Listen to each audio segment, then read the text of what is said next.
Técnicos de enfermagem com consultoria para tirar dúvidas sobre todos os tipos de vacina e a atualização do cartão de vacinação. Vacina Plínio Bacelar, equipe e estrutura para atendimento domiciliar, escolar e nas empresas, em qualquer lugar da região. Rua José do Patrocínio, 89, com estacionamento próprio. Telefone 22 32 34 34 30, 22 9 99 43 93 69. Vacina Plínio Bacelar, cuidando bem de tudo que te faz bem. Está sendo implantado na Radmed o Gênios Mammography Ologic, o maior avanço na detecção do câncer de mama. Você já pode agendar o seu exame. Radmed, sempre à frente, referência também em mamografia. Com a Unimed Campos, você pode contar com 15 recursos próprios que garantem mais assistência e cuidado. Entre eles, o Laboratório Unimed Campos, situado na Rua Conselheiro Otaviano, 220, ao lado do Centro de Especialidades. Atendimento humanizado, ambientes acolhedores e resultados precisos. Garanta o melhor para sua equipe por planos a partir de R$ 109,53. Unimed Campos. Pode contar.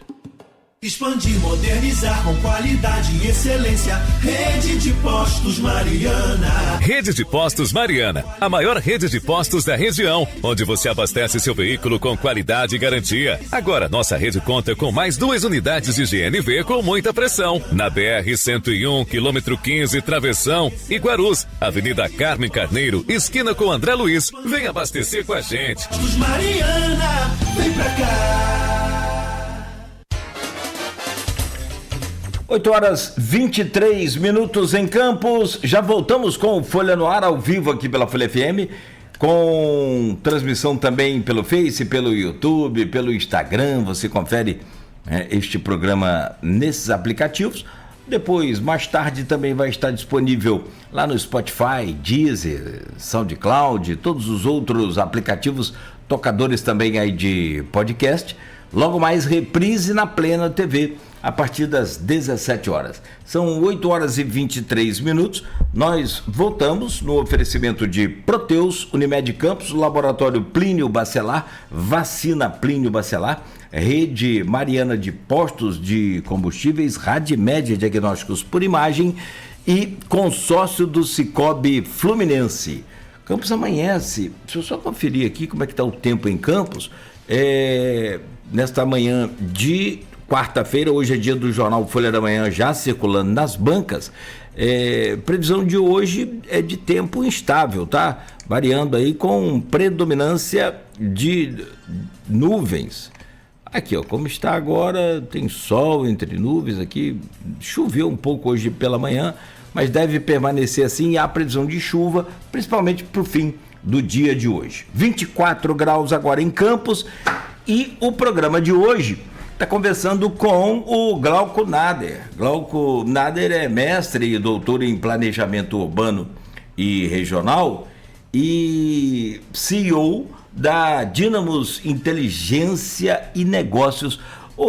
Falamos aqui sobre esses impactos, né, que a gente espera e torce, né, para que sejam extremamente positivos e já estão sendo, como o Glauco revelou aqui, já estão acontecendo esses impactos e esse investimento da Petrobras na bacia de Campos. Mas, Glauco, deixa eu voltar para conversar com você. Tem algumas perguntas aqui, uma do Henrique da Hora, talvez mais de cunho político ou assim, ou quem sabe até, né, numa pegada aí agora aí com essa disputa entre Brasil e Estados Unidos, ou Estados Unidos e Brasil, com taxação do Trump também no Brasil. Enfim, ele pergunta aqui, a Angola acabou de sair da OPEP. Vale a pena ingressar nesse grupo? Nader, pergunta do Henrique da Hora. Olha, o Brasil sempre teve uma tradição nas relações internacionais de ser um país independente, não aliado a nenhum bloco, né, diretamente, né? Então ele é daqueles países considerados não alinhados, né? Então, assim, essa é uma tradição do Instituto Rio Branco, né, das relações internacionais brasileiras. E aí, dificilmente, por exemplo, o Brasil entra em guerras, enfim, tudo mais, porque tem esse não alinhamento nos seus princípios de relações internacionais. O Brasil, acho que não consegue participar da OPEP+, porque tem alguns critérios lá que tem a ver de produção, exportação por habitante, enfim. Mas ele foi convidado para participar da OPEP+, que é o OPEP+, que é um conjunto de países que não têm direito a voto nas decisões da OPEP, mas estão ali circundando essa decisão, né? Então, por exemplo, a Rússia não é um país que participa da OPEP, mas participa da OPEP+. Mas eu acho que o Brasil não vai entrar nessas organizações, né? Porque ele consegue ter uma posição independente. Hoje ele exporta, o nosso petróleo é um petróleo mais descarbonizado, a gente emite menos CO2 para produzi-lo, né? Então, teoricamente, isso vai ter um valor a mais no futuro, em vistas aos processos de transição energética, né? Então, acho que não, assim, a princípio não há nenhuma sinalização de que o país vai participar disso, né, de algum desses fóruns, porque não é relevante e não é vantajoso nesse momento do ponto de vista geopolítico. Produção de petróleo na margem equatorial. Cara, isso tá assim, isso dá um programa inteiro. Desse aqui, como a gente fala aqui, do estilo série da Netflix, ou desses aplicativos aí. Recentemente, há um tempo, né? O Brasil descobriu o petróleo lá na foz do rio Amazonas. E isso fez com que a luz vermelha acendesse imediatamente na sala aí dos ambientalistas. Não, de forma nenhuma vai produzir na foz do Amazonas. Isso vai acabar com o rio, vai acabar com a gente e aquela coisa toda. E até onde a gente acompanha, consegue acompanhar, e aí a gente vai começar a falar sobre isso. Eu quero te perguntar muito sobre essa questão. Tá travada a produção, e aí já virou naturalmente uma escala gigantesca de desafio para conseguir regular a produção, para conseguir as licenças junto ao IBAMA, junto a todos os órgãos reguladores desse sistema. Eu queria que você fizesse, por gentileza, um resumo da atual situação dessa documentação, mas, sobretudo, vamos entrar no campo da produção, da produtividade, da exploração. O que significa essa produção de petróleo na margem equatorial para o país como um todo, Glauco? Cláudio, vamos lá. Ótima pergunta. Acho que vou ter dificuldade de fazer um resumo, mas vamos lá.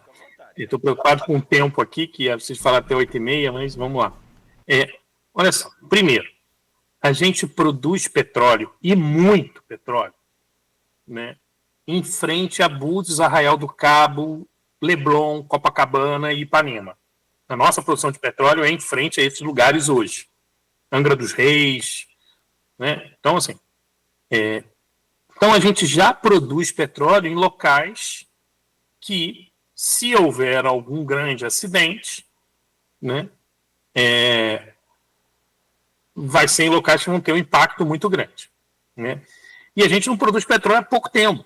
A gente produz petróleo em frente a Búzios, Rio das Ostras, Cabo Frio há 50 anos, né? E a gente produz petróleo ali em frente a Copacabana há 15 anos, né? Então, assim, só para deixar claro que a indústria tem total condição em termos de segurança operacional, né, em termos de questões de segurança ambiental para produzir petróleo onde quer que seja.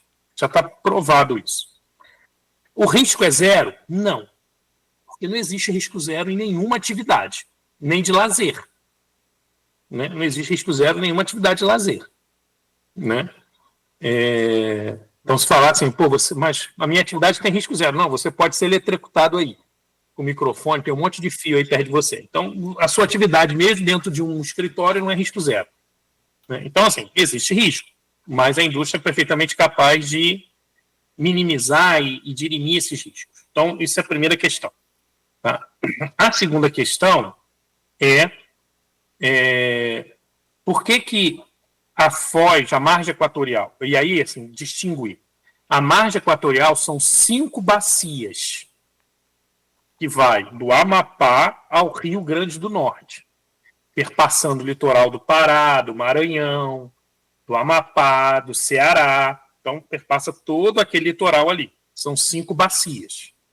A bacia do Ceará, Rio Grande do Norte, já foram perfurados 3 poços de petróleo da margem equatorial, descobriram óleo lá, agora vai ser perfurado um 4º para fazerem as análises, as pesquisas, para ver se declara comercialidade. A foz do Amazonas, que é em grande parte em frente ao território do Amapá, né, eu já estive no Amapá 2 vezes esse ano, vou a terceira agora no final de outubro, já estive inclusive no Oiapoque, que é onde é o aeroporto, então eu estou bem por dentro dessa discussão lá. Por quê? Porque a Guiana vira uma província petrolífera emergente no mundo, hoje já produz 4, já tem 4 FPSOs, vai chegar a 10. Né? O Suriname, que está do lado, a Total, ano passado, a francesa, declarou o FII de investimento, então começou a investir. Então, por exemplo, o Sebrae já fez uma missão para Guiana e Suriname esse ano, né? A Dinamos foi, por exemplo. E aí você tem a Guiana Francesa, que é território francês, é o único território que é colônia ainda, né? Da América do Sul. E é proibido fazer atividade exploratória ali. O governo francês decidiu isso. E aí a gente tem o Amapá. Como a formação geológica é muito parecida, da Guiana até da margem equatorial, supõe-se que tenha óleo ali, como tem óleo na Guiana e no Suriname. Então, assim, o interesse vai porque tem muito óleo na Guiana e no Suriname, que é ali do lado. Não se descobriu petróleo ainda lá, porque não se furou ainda, não se tem a licença para fazer atividade. Né? Então, a gente não sabe a quantidade de petróleo que tem ali. O que estima-se, né, a OPEP estima, as organizações estimam, que na margem equatorial você possa vir a ter 30 bilhões de barris de reserva. Isso é muito ou é pouco? Hoje o Brasil tem 15. Hoje o Brasil tem 15 bilhões de barris de reserva.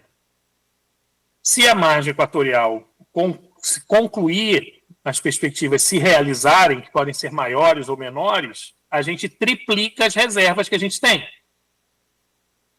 Entende? Mas de onde vem isso? Por exemplo, a Guiana tem 11 bilhões de barris de reserva. A Guiana tem 800 mil habitantes. Nós temos 15 bilhões e temos 200 milhões de habitantes.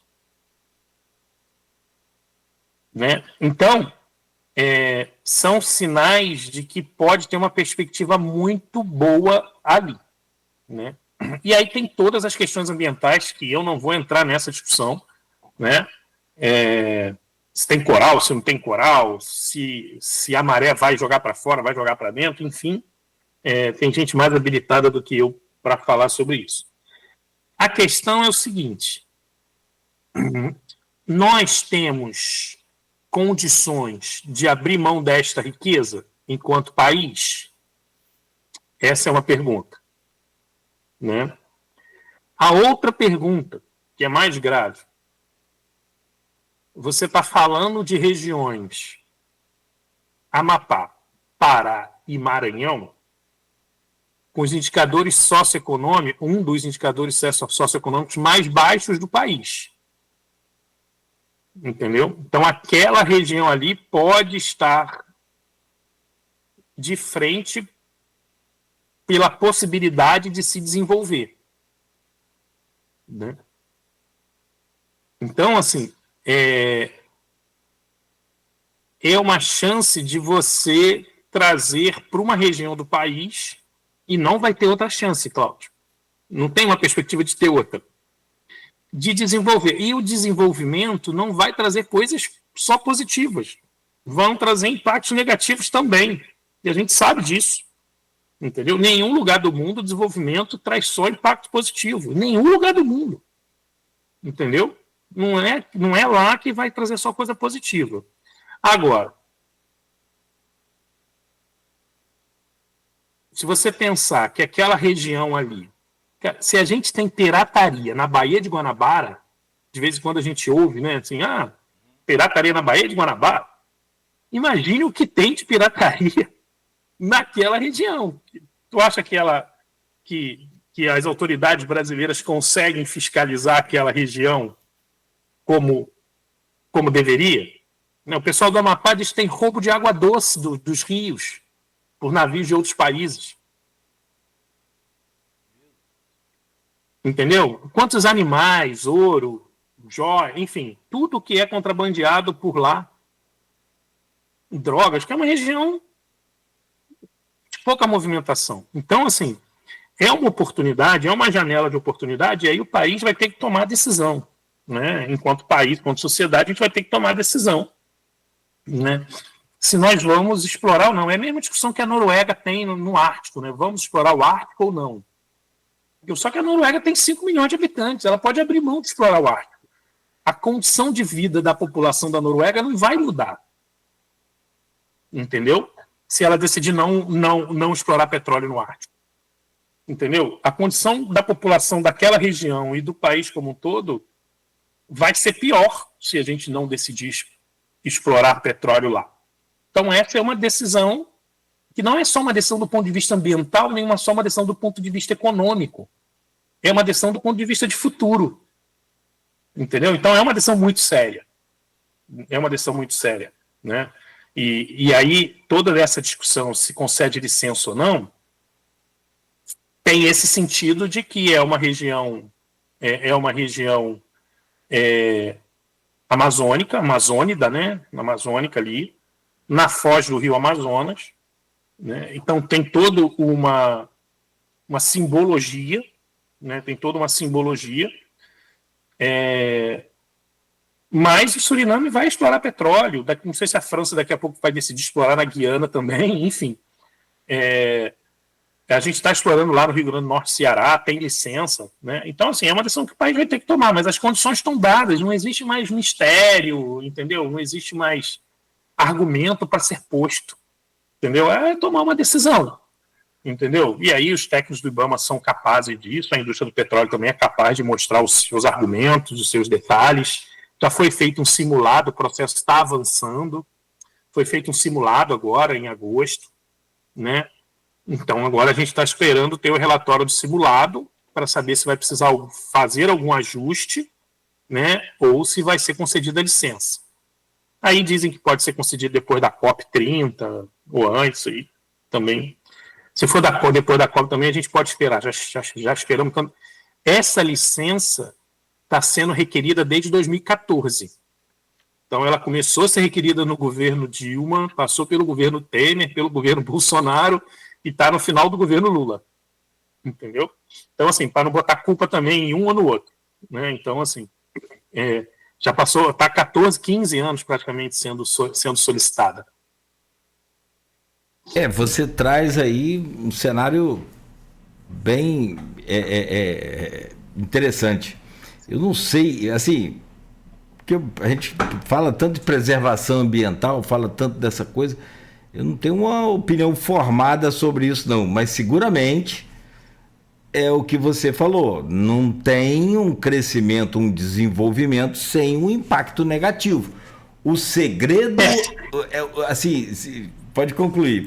O segredo é como a gente transformar os impactos positivos de forma a suplantar qualquer impacto negativo. Acho que o segredo... Então, né?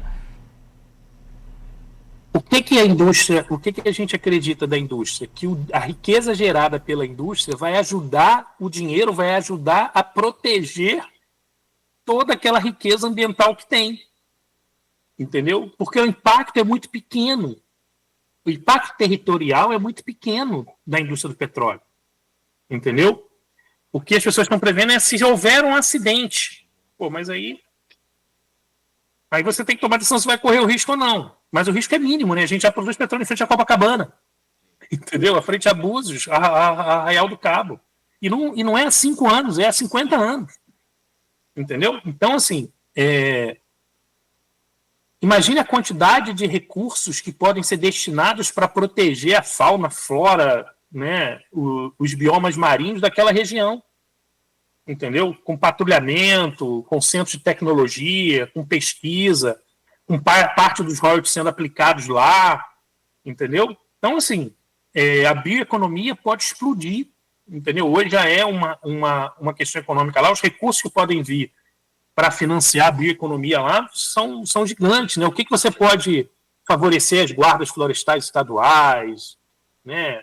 Ajudar a Polícia Federal, enfim, o que você pode estruturar naquela região com o dinheiro da indústria do petróleo, embarcações para a Marinha, né? Uma série de coisas que podem ser postas para ajudar a proteger todo aquele, não sei se é o nome bioma, né? Mas toda aquela riqueza ambiental.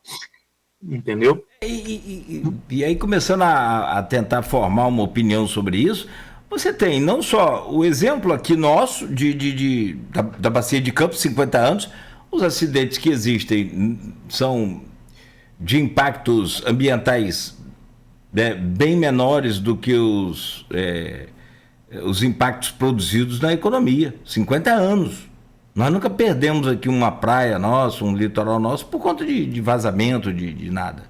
Exatamente. Agora, e por outro lado, se você for pensar assim também, não vamos explorar Minas Gerais com as suas minas, não é? Minas o impacto Gerais. É muito maior. O impacto é muito maior. O impacto eu passei aqui por dentro outro dia de trem, aquele trem que sai de Cariacica, vai a Belo Horizonte. Tem parte ali do interior de Minas que você passa e parece muito que você está vendo uma imagem assim, tipo de Marte, sei lá, tipo da Lua. Amapá e Pará e Maranhão já tem mineração. Já tem mineração e clandestina. Muito. Mas quero trazer uma discussão, se você me permite, Cláudio. Por favor. Qual é o impacto que aquela atividade lá no norte pode trazer para a nossa região?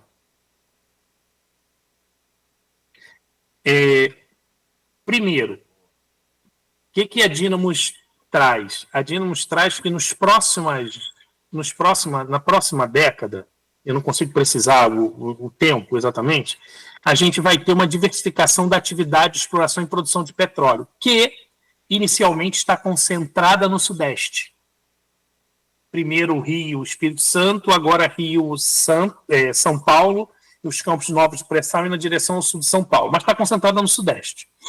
Hoje a gente tem, essa semana estava para sair a decisão da licitação, a oferta das empresas para 2 FPSOs em Sergipe, aí a gente tem Rio Grande do Norte, Ceará, a gente tem o projeto Amapá Águas Profundas, que é na Foz, né? E a gente tem a Bacia de Pelotas, que ressurge como uma possibilidade porque se descobre óleo na Namíbia, na África. Como o mundo era um continente só, 160 milhões de anos, chamado Pangeia, quando ele se separa os continentes, a formação geológica da África é muito parecida com a formação geológica da América do Sul. Então, se descobriram óleo na Namíbia, eu pego a mesma latitude, devo ter óleo na Bacia de Pelotas. Então, o que a gente tem? A gente tem, ao longo do litoral, vou pegar da América do Sul, porque eu pego Guiana e Suriname, né? Porque traz empresas em Macaé, o que a gente fala para os clientes, né? Se tiver óleo na Foz do Amazonas, aquele mercado ali, Guiana, Suriname e Foz do Amazonas, pode ser um mercado só. A gente vai ter que decidir onde a gente se estabelece, ou no Amapá, ou na Guiana, ou no Suriname, mas ali a gente tende que ser um mercado só, né? Então, a gente tende a ter outras fronteiras exploratórias, que é estritamente positivo para as empresas que estão aqui na região, principalmente as de Macaé e das Ostras. Por quê? Porque são novos mercados que a gente vai ter oportunidade de adentrar, né? Por quê? Porque Só tem um local no Brasil que a expertise de exploração e produção offshore existe, é aqui. Então nós somos os privilegiados de poder estar primeiro nesses lugares. E aí as operadoras de petróleo, Petrobras, Shell, Exxon, elas vão primeiro, depois ela atrai as grandes empresas que a gente chama de segunda camada, que são as grandes empresas, Schlumberger, Halliburton, Baker, todas essas empresas aí que a gente conhece, grandes, né, muitas estrangeiras e outras nacionais. E aí depois vão as empresas de terceira e quarta camada. Qual é a característica da empresa de terceira e quarta camada? Nós somos a maioria e somos a empresa tipicamente de manutenção e fornecimento de bens, mas que os proprietários moram nas cidades. Entendeu? Então, assim, as empresas de terceira e quarta camada, quando você anda em Campos, em Macaé, você vê elas, mas geralmente os proprietários moram aqui na região. E aí vai ser a primeira vez em 50 anos que a gente vai ter a possibilidade de ir para outros mercados. E isso vai ser um desafio para a gente. Eu acredito que a gente está maduro. A Dinos é uma empresa de quarta camada, né? Mas assim, a gente atua em vários locais do país, enfim, projetos internacionais, então a gente tem esse nível de maturidade. E aí as empresas vão ter que, pela primeira vez, criar uma outra filial, uma outra base, uma outra coisa, que é uma coisa nova, porque a gente nunca precisou sair aqui da região. Por quê? Porque a gente nasceu fornecendo para a Bacia de Campos, começamos fornecendo para a Bacia de Santos, mas não precisamos sair daqui da região. Né? Então, eu acho que isso é a especificidade que aquela região pode ter. E, provavelmente, caso isso aconteça, a gente vai ter pessoas saindo daqui e ocupando espaço. Então, o analista aqui vai virar coordenador lá, o coordenador vai virar supervisor, o supervisor daqui vai receber a oportunidade de virar gerente lá. Né? Então, a gente vai ter as empresas, eu acredito que nós não vamos migrar, nós vamos abrir outras frentes lá. Né? Então, não existe isso aqui. Vai esvaziar aqui? Não acredito. A gente tem o pré-sal aqui, tem a Bacia de Campos retornando, ninguém vai fechar aqui para ir para lá. Né? Mas a gente vai abrir novas oportunidades de negócio. O que pode ser muito positivo para a gente, né? Muito positivo para os trabalhadores, e estritamente positivo para o país, porque a indústria de petróleo vai levar, por exemplo, o Amapá, né? A gente vai levar empregos altamente qualificados e com uma remuneração muito alta. E isso vai mexer com a região. A gente vai ter que ter restaurantes melhores, escolas melhores. O que aconteceu em Campos, quando o Porto do Açu começou a crescer, o pessoal diz que o mercado de Campos se modificou. Eu precisei ter escolas melhores, precisei ter restaurantes melhores, precisei ter uma série de outros empreendimentos que atendesse uma demanda de um público, que vieram engenheiros morar na cidade, vieram técnicos, enfim, e aumentou o nível de exigência e a capacidade de pagamento também. Né? Então, isso vai acontecer lá de um ponto de vista positivo. Entendeu? Eu não tenho dúvida. As nossas lojas todos os ramos, me lembro aqui uma de móveis, por exemplo, aqui no centro, em que um trabalhador desse do Porto fez uma compra ali que dá para comprar uma casa quase. O cara comprou quase 100 mil de móveis aqui numa loja. Então, assim, perfil novo, de consumidor novo, que havia acabado de adquirir um imóvel também em Campos. Então, assim, você vê que ninguém compra um imóvel se não for para aquela coisa que você falou mais cedo, é para longo prazo, não é para... senão se ele achasse que fosse ficar 2, 3 anos, ele alugaria. Alugaria, seguramente. Cara, assim, tem tanta coisa para falar e tanta notícia boa que você traz, que a gente fica assim... Tem uma pessoa me perguntando, excelente entrevista, vai salvar para vermos depois? Sim, Vorney Coutinho. Está aqui colocando, Maurício Cabral, é presidente da nossa ASIC, Associação Comercial Industrial, perguntou, mas você já falou, quais são os desafios do desmantelamento da bacia de Campos? Existe ainda essa possibilidade do desmantelamento, porque tem o descomissionamento de algumas plataformas acontecendo, inclusive uma aqui no Porto do Açu já sendo descomissionada, desmontada. Enfim, antes da gente fechar o programa, eu queria que você falasse sobre isso. Mas voltando lá a Foz, voltando à margem equatorial, que você explicou bem uma coisa e outra. São 5 estados ali. E o Brasil inteiro, né, nesse processo. Depois a gente fala aqui sobre o Maurício. Mas vamos lá. Como você falou que tem ido lá e pelo seu know-how, o que é a Dynamos Inteligência e Negócio consegue projetar para aquela região em termos de... Porque assim, ninguém tem bola de cristal, né? A que tinha morreu, né? Mãe de Ná. Então, mas assim, e acompanhando e pela sua experiência, o que você consegue projetar de realidade para aquela região? Você acha que a gente, no seu feeling, a gente consegue aprovar ali e começar a produzir? Não, a gente não tem dúvida disso. O país não tem como abrir mão dessa riqueza. Entendeu? A gente não tem como decidir por isso. Tem pessoas que passam fome lá na região. Entendeu? A população do Amapá tem um percentual grande que vive de benefícios sociais, entendeu? Então, assim, o país em si não tem a receita que virá para a educação, para a saúde como um todo, né, para beneficiar o país como um todo. A gente não tem como abrir mão. E outra coisa, é muito injusto para aquela população de lá, entendeu? Você do Rio de Janeiro, de Brasília, decidir se vamos ou não fazer um investimento lá. Claro que ninguém está desmerecendo a discussão do processo de transição energética, da descarbonização das atividades da economia que a gente tem que ter. Ninguém está dizendo isso, que isso não é importante. Entendeu? Mas que isso também pode ser feito com dinheiro que advirá da indústria de petróleo. Né? Então a gente pode... E a indústria de petróleo tem um argumento que é o seguinte, né? Hoje o Brasil produz um barril de petróleo com menos quilos de CO2 do que a média mundial. Se o Brasil abrir mão da produção, algum país vai produzir. E aí eu posso, às vezes, o Canadá produzir, que produz com 3 vezes mais... Para produzir um barril de petróleo no Canadá, eu emito 3 vezes mais CO2. Então, talvez seja melhor aumentar a produção do Brasil para eu deslocar aquela produção do Canadá, por exemplo, do mercado mundial.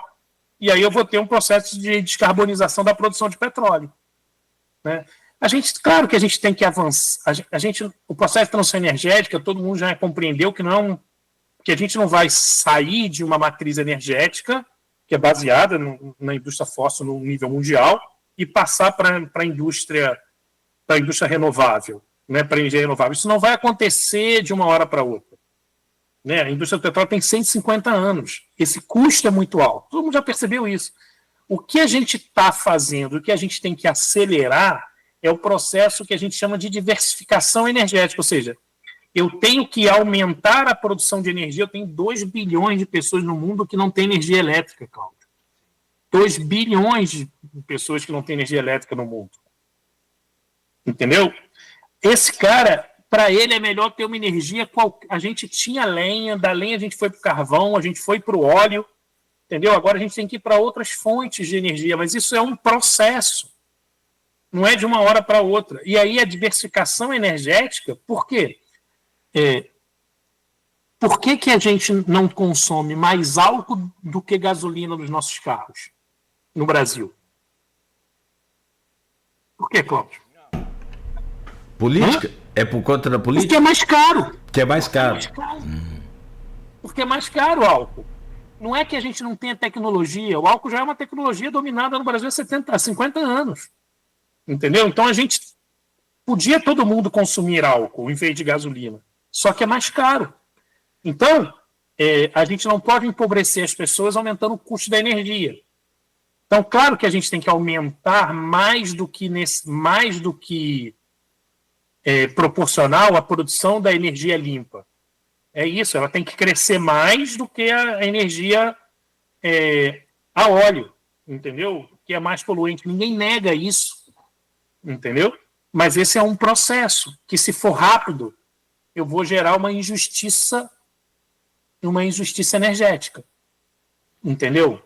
Então a gente não pode fazer com que os pobres paguem pela transição energética, o custo da transição energética, entendeu? Eles não podem pagar por isso.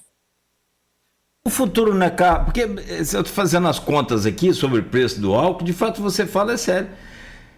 É sério, claro que é, mas eu estou falando, a gente não para pensar. O álcool, ele sai mais barato em relação ao valor da gasolina na bomba, mas você consome mais álcool para andar o mesmo tanto que anda na gasolina, correto? Então ele acaba, no final, saindo mais caro. O que eu quero entender, né? Acaba... assim, cara, você tem uma porque, é claro, se fala em futuro, a gente já logo lembra dos carros elétricos. O futuro não é o carro elétrico? Sim.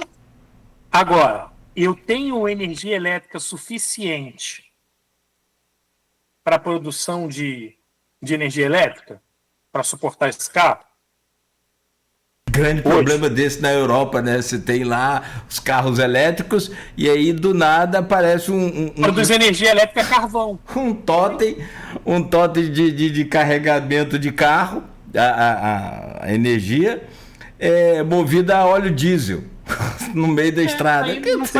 Então, assim, ou eu tenho carro elétrico e eu produzo energia elétrica numa usina carvão, termoelétrica carvão. Então, assim, claro que num processo existem contradições. Entendeu? O processo de transição energética, ele não é linear, ele não anda só para frente e nem numa velocidade retilínea. O Trump acabou de mostrar isso, né? Entendeu? Então, assim, o Biden trouxe vários incentivos, não sei o que, ele acabou com tudo, e aí não sei qual vai ser o próximo governo. Então, assim, é um processo que não vai acontecer da mesma forma em todos os países do mundo. Entendeu? A gente tem prioridades diferentes. Entendeu? A Europa avança mais rápido, não é porque eles são conscientes, mais conscientes do que nós. É porque eles não precisam resolver o problema de saneamento básico. 50% das casas no país, no Brasil, não tem saneamento básico. Então, o que vai ser prioridade? Entendeu? Resolver o problema de saúde, saneamento, segurança, educação. Então, assim, tem problemas que eles já suplantaram. Entendeu? Nós ainda não. E se você for para alguns países da América do Sul e alguns países da África e do Sul da Ásia, também eles enfrentam problemas que a gente não enfrenta, né? Mas, então, assim, cada país tem que lidar com o seu processo de transição energética, entendeu? Cada país vai ter que lidar com isso de acordo com as suas prioridades. Agora, o que é certo, e ninguém nega isso, não há mais espaço para negacionismo, né? Não há mais espaço para isso. A gente precisa avançar no processo de descarbonização das atividades humanas. É isso. E a indústria do petróleo avança fortemente nisso. Entendeu? As verbas de P&D da ANP, grande parte dela é utilizada em processos de descarbonização. Entendeu? Então, assim, é isso que a gente precisa avançar. Agora, só para a gente entender, né, como a gente tem mazelas. Essas empresas que eu falei que compraram os campos maduros da Petrobras lá no início, elas estão quase que confrontantes à região de Macaé, que foram os primeiros campos. Ok? Aí hoje, o equipamento sai da plataforma, que é quase em frente a Macaé, mais aqui próximo da gente, vai até o Porto do Açu de barco, aí bota num caminhão, traz para Macaé, faz a manutenção, leva de volta, olha quanta emissão de CO2 eu tenho para o barco levar de volta para lá. Por quê? Porque a gente não tem uma infraestrutura portuária aqui. Entende? Então, assim, tem outras formas de avançar no processo de descarbonização, né, que melhora a vida de todo mundo. Infraestrutura, por exemplo, é um deles no nosso caso. A estrada de ferro, 118, se a gente tivesse uma estrada de ferro Campos até o Rio de Janeiro, parte dos equipamentos que passariam poderiam passar pelo Porto do Açu, poderiam desembarcar não precisando ir para o transporte rodoviário. Entendeu? É claro que a estrada de Campos para o Porto do Açu vai colapsar, né? Em algum momento, se não for duplicada, né? Já. Não deve demorar muito. Vai colapsar. Vai colapsar. Não deve Entendeu? demorar. Ou seja, se tiver um acidente com um caminhão nessa estrada,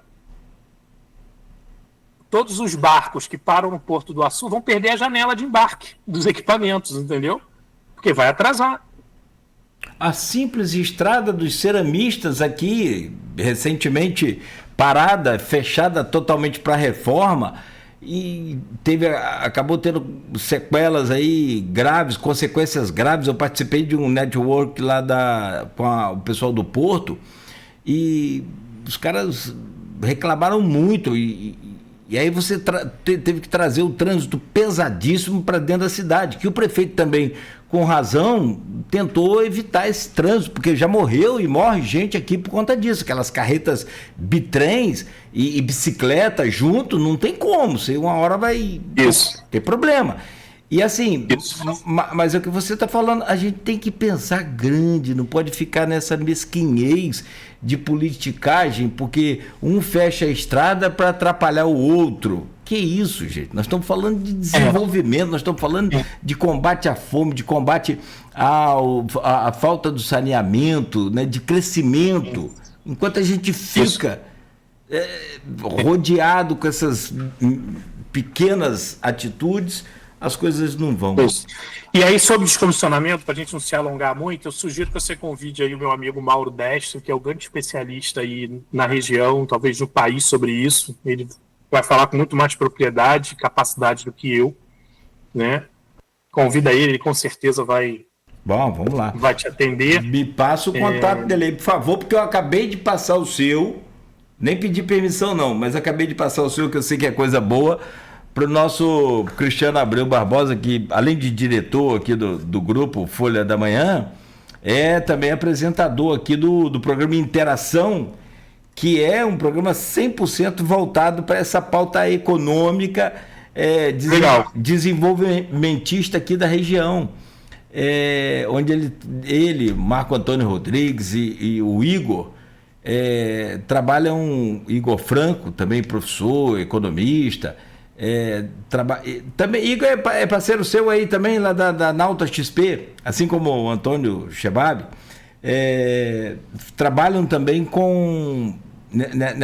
eles fazem esse programa justamente com essa pauta única e exclusiva desenvolvimentista aqui da região, a pauta de desenvolvimento, o que vem de novo, muito bom.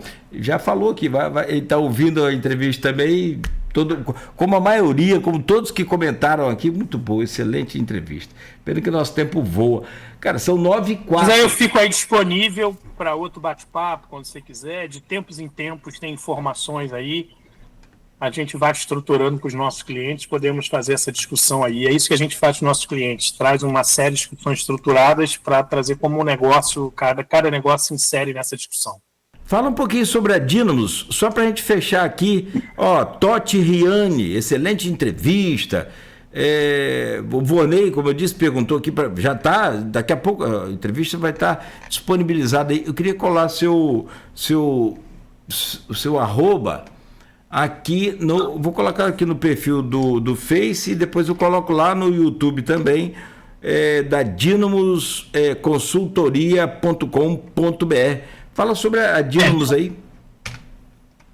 Rapidamente, a Dínamos é uma empresa de desenvolvimento de negócio no setor de petróleo. Nós estamos 15 anos, né? Nosso DNA é o óleo e gás. A gente trabalha muito em parceria com o Sebrae. Aí um abraço para o Guilherme Resch, que é coordenador da região Norte Fluminense do Sebrae.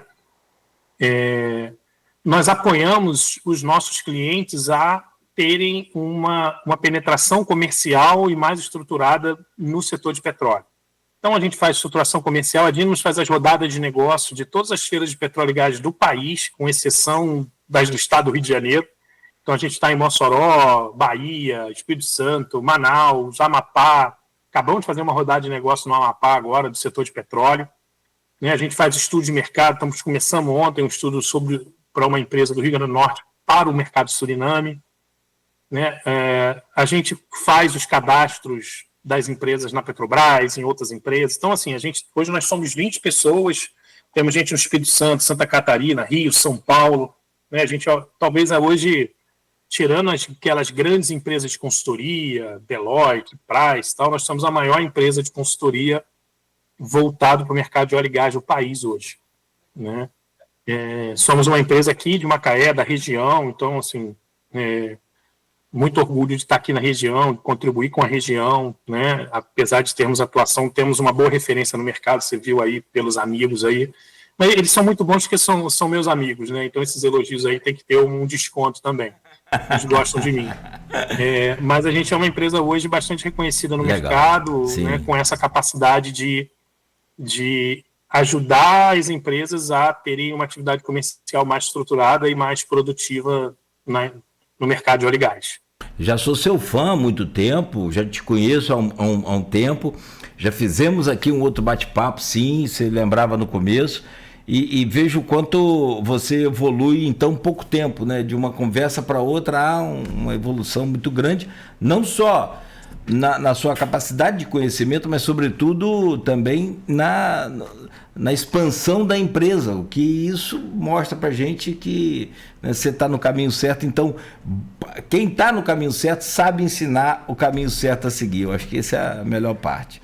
Glauco, obrigado pela sua presença, são 9h07, muito bom poder conversar com você. Tomei liberdade, passei, depois vou te passar o contato dele também. Pode passar aí para quem desejar. Aí em Macaé nós temos também uma emissora nossa, do Grupo Folha da Manhã, que é a 99.7, a FM O Dia, também é do Grupo Folha da Manhã de comunicação. Então vamos estreitar esses laços, tanto por aqui quanto por aí. A gente está sempre junto, se falando e projetando boas notícias aqui para a nossa região. Excelente entrevista, parabéns aí pelo seu trabalho, pelo crescimento, pelo desenvolvimento e muito obrigado por hoje, amigo.